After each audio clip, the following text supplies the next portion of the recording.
This is Sarah. She is 12 years old and lives with her family in a camp.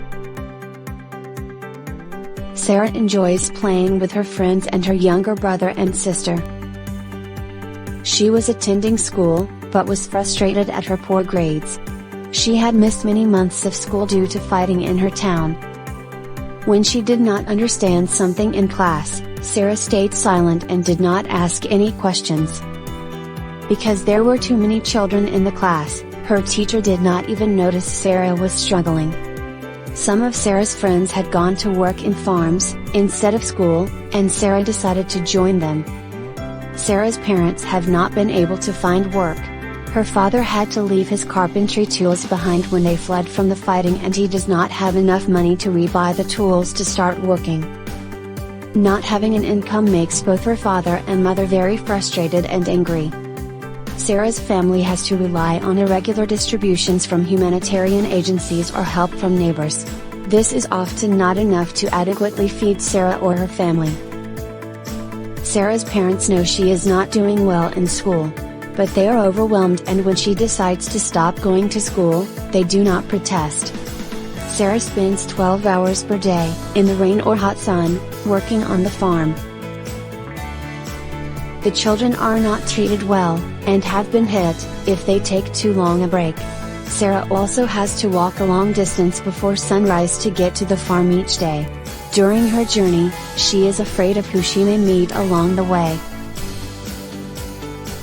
While Sarah may be happy to earn some money, the work makes her tired and afraid.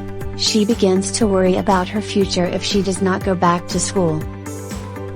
Today Sarah is meeting with a community worker. The community worker is eager to connect Sarah and her family to services that may allow Sarah to return to school.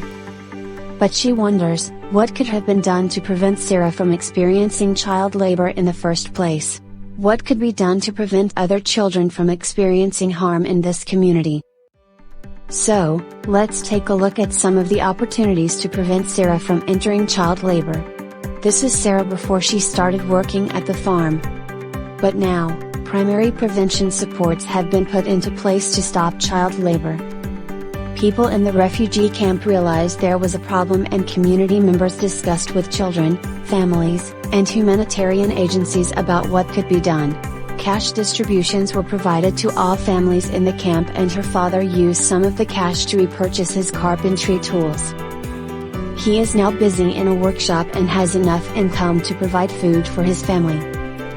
Her father and her mother are less stressed with the increased income and are able to enjoy time together as a family in the evening. Sarah feels safe enough to confide in her parents that she is struggling at school, and wants to work on the farm instead.